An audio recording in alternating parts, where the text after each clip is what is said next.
Alright guys, in this video we're going to talk about the divisions between the Roman Catholic Church and what eventually becomes the Eastern Orthodox Church, and what led to those divisions. Officially, the division is known as the Great Schism of 1054 CE, just in case we weren't sure.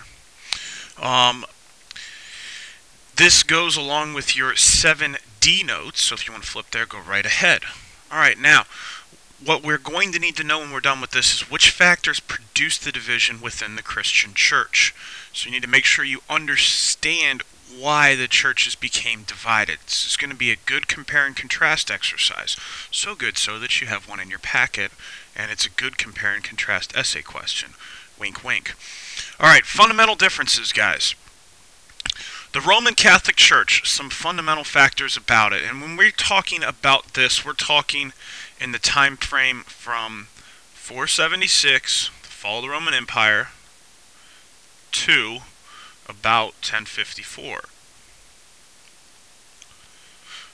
Okay, there are a lot of different things going on. If you remember, during that time period, we've got the Byzantine Empire in the east, and we have eventually, we've got a couple of years of nothingness, and then we're going to have Charlemagne, but we have the rise of Catholic power in the West.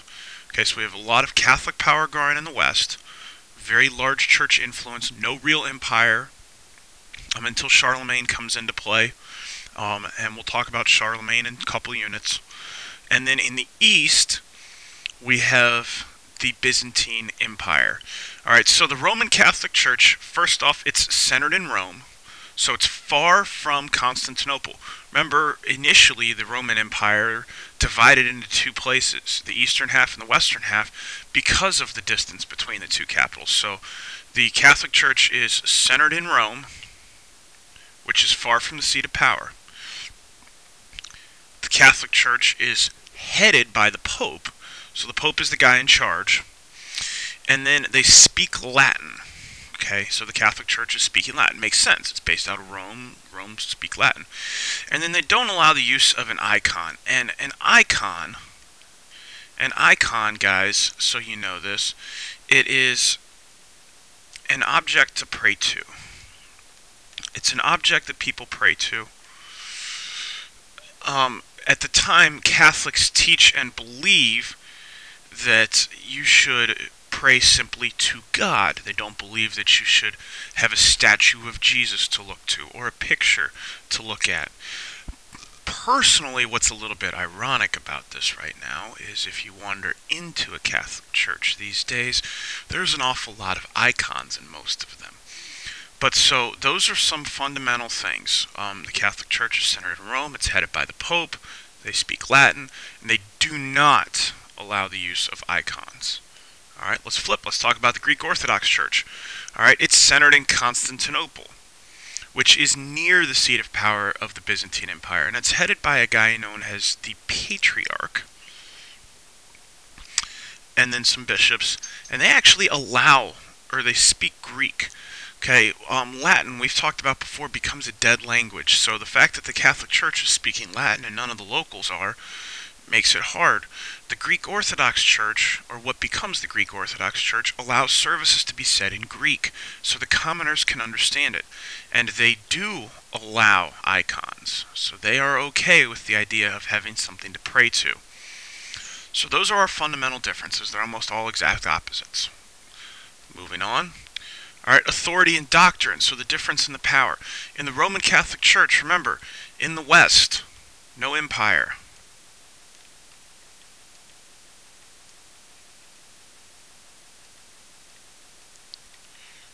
Okay, the West has no empire. So in the West, there's no emperor. So the Pope rules over the emperor. God is more important. So we have a couple of years there where we don't have a Roman emperor. Eventually we're going to have Charlemagne and the French kings and the Frankish kings. But even then, those guys are crowned by the Pope. The Pope has the most power. Priests must practice celibacy. Celibacy means no families, no marriage, not allowed to have intercourse. Okay, so priests are celibate, and then as we've said before, when we talked about Justinian. No divorce. Okay? No divorce in the Catholic Church. All right? In the Greek Orthodox Church, now remember, part of this is in the East, we have an empire.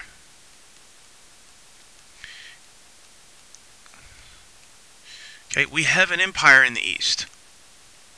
So the emperor is going to be preeminent over the patriarch and the bishops. All right?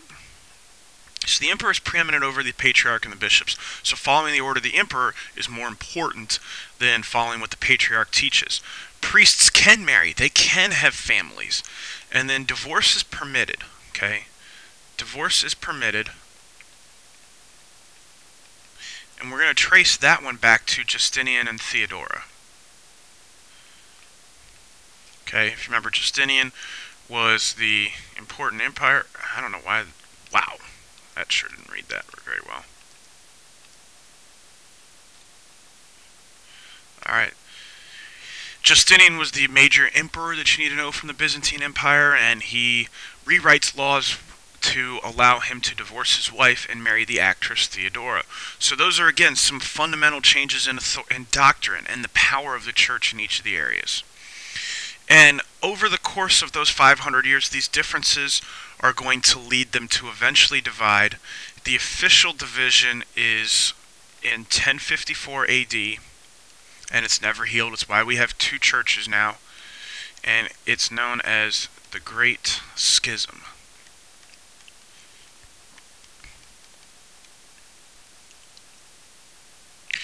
So what you guys need to know out of this is you need to understand what those factors were, what those differences were that led to the division of the churches. They're both Christian.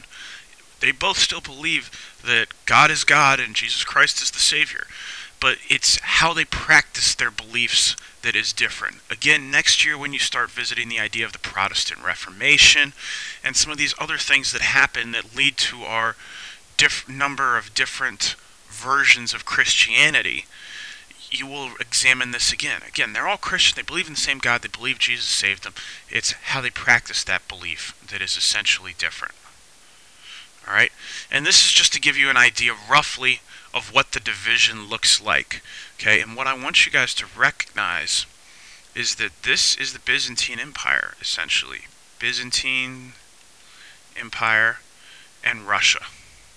What becomes modern-day Russia. This is the old Roman Empire over here.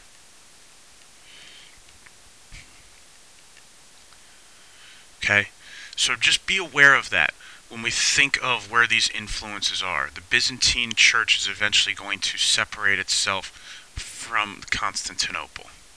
Okay, and that's it for this video, guys.